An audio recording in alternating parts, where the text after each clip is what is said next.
Welcome back to the D4 channel, and today we'll be doing a spoiler review of The Mandalorian Season 3, Episode 2. So if you haven't seen Episode 2 of Season 3 of The Mandalorian, leave now because this will be a spoiler review. And the words of the creed shall be forever forged in my heart. Alright, so the episode starts off with us going back to Tatooine where we meet Peli Motto, and it is Boonta Eve. Now, if you remember in episode 1, Boonta Eve is the, I guess, holiday you could say for Tatooine. This is the first time we don't really see it, but we see the fireworks go up in the sky, which is pretty cool. But, you know, Grogu and the Mandalorian goes to Peli to see if they could get a memory chip for the IG-11 droid, and it is so cute that Grogu just jumps into her arms using the Force, and he seems to be a little bit more sentient, saying more gibberish, but I think it's leading for him to eventually talk later on down in the season. So, you know, they go to see Peli for the memory part. She doesn't have it, but she sells them R5D4. He gets back into the fight. Now, if you remember, R5D4 is the droid that blew up in New Hope when Luke tried to buy him over R2. And of course, it is the name of our channel, D4. That is where we get our name from, D4. So R5D4 goes with the Mandalorian and Grogu to assist them on their mission to Mandalore.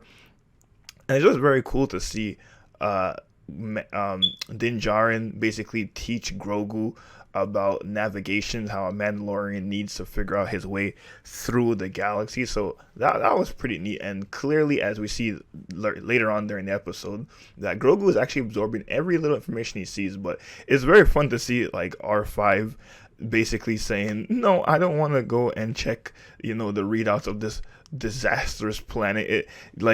He's very different astromech than the ones we used to see. Astromechs, both in the Clone Wars and in the movies, specifically R2, they're usually very brave droids, and no matter what, you know, their owner tells them to do, they will do it without hesitation and bravery.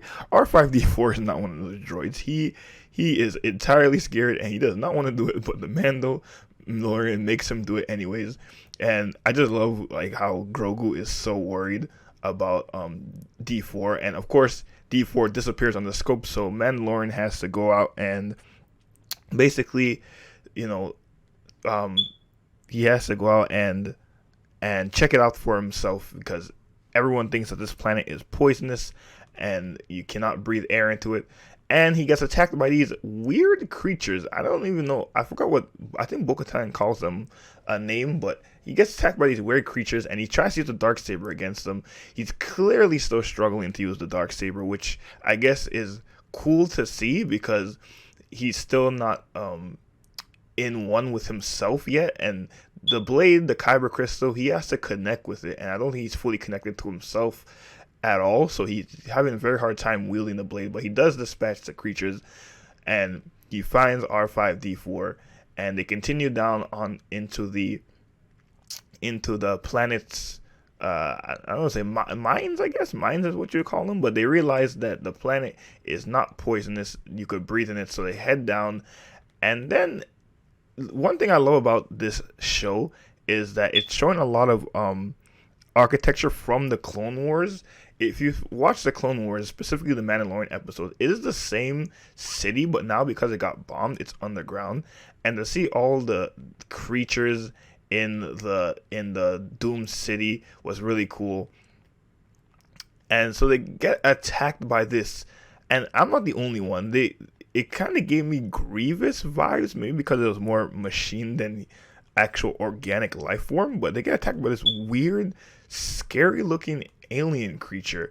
Now, whether it's a native here or it came here after the bombing, I don't know, but Din Djarin gets captured, and it was so cute to watch Grogu kind of just walk along with his little feet and try to rescue the Mandalorian. And this shows how well and how skillful Grogu has become with the Force. He is now using Force jump. He is leaping around. Like, he is, like, I don't know, he's 52, I believe, because he trained with Luke for about 2 years, at least according to Jon Favreau.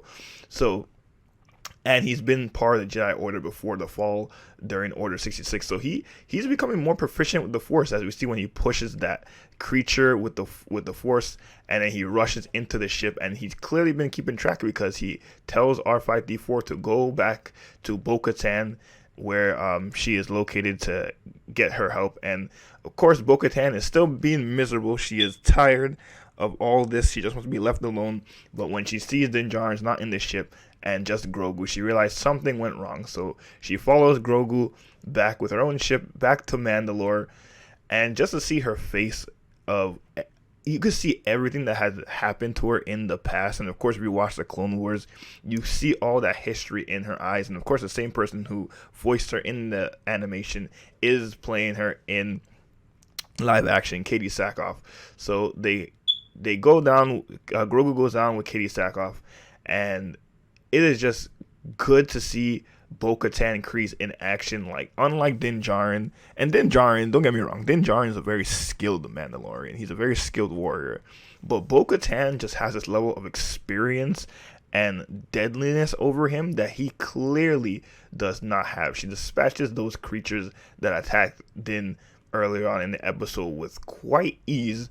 And when she goes to rescue Din Djarin, she wields the Darksaber proficiently. And as we know, Pre Vizsla, the leader of the Death Watch, who she was a part of. Yes, B1, she was a part of the Death Watch.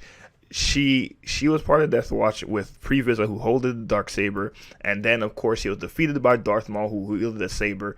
And then later on in Rebels, she gained the saber from Sabine. Clearly, the saber, I think it belongs to her. I think it rightfully belongs to her. But because of their old traditions and all that, she cannot wield this saber. She refuses to wield the saber.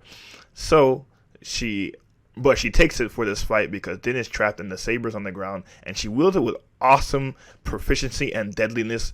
And I'm like, I really hope that Din Djarin gets to that level of proficiency with the blade during the end of this season, because if he's still struggling to wield the Darksaber by the end, that's going to be a little annoying for me. Like, if he's going to be the Mandalore, or at least that's where I think the story is going to go, he needs to be better with the blade. But Grogu and Bo-Katan rescues Din from the clutch of that weird creature, and she's like, let's get out of here. And he's like, no, I'm going to continue on because I need to go down to the mines to bathe in the water so I can redeem myself in the eyes of the children of the Watch. And she's like, oh my God, you're still believing this nonsense?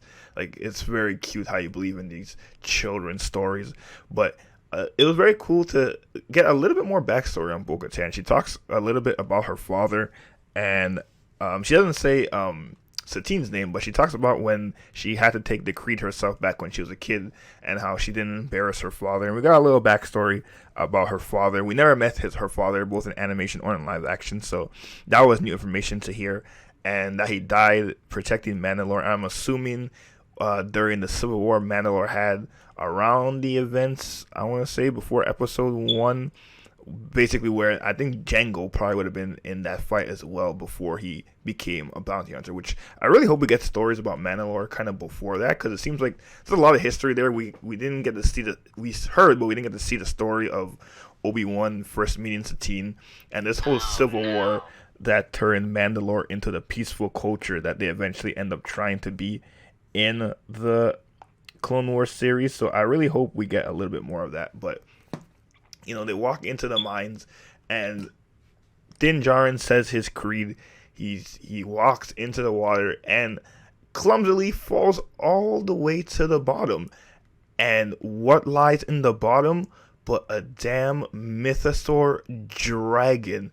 Now, of course, if you know the legends, the mythosaur was tamed by the great Mandalore, maybe the first Mandalorian. Their whole signet, or their identification for all of Mandalore, is the skull of a mythosaur. So I thought these creatures were extinct. It was so cool. You didn't see the whole thing in its entirety, but we saw like its horns and its eyes. It looks terrifying, and I wonder how big that creature is. And they show a little hint of the mythosaur dragon. I love to see Bo-Katan's reaction. You can't really see her face because she's in the helmet, but you could feel her reaction. It's like, oh my god, this thing is still alive. There's still a mythosaur dragon. So I'm gonna assume either Bo-Katan or Din Djarin's gonna ride that creature eventually. I think they're gonna ride on the back with the creature, with the dark saber, and it's gonna be one big thing. But that's basically how the episode ends. And episode 2 was fantastic. How people are not enjoying the Mandalorian anymore, I simply cannot understand. So you let me know what your thoughts about season 3 episode 2 of the Mandalorian. Did you like this episode? Did you not like this episode? Let me know in the comments below. And again, like and subscribe to the D4 channel for all your Star Wars goodness. And again, I'm your boy Hamid, and to my counterpart Daniel, may the force be with you always.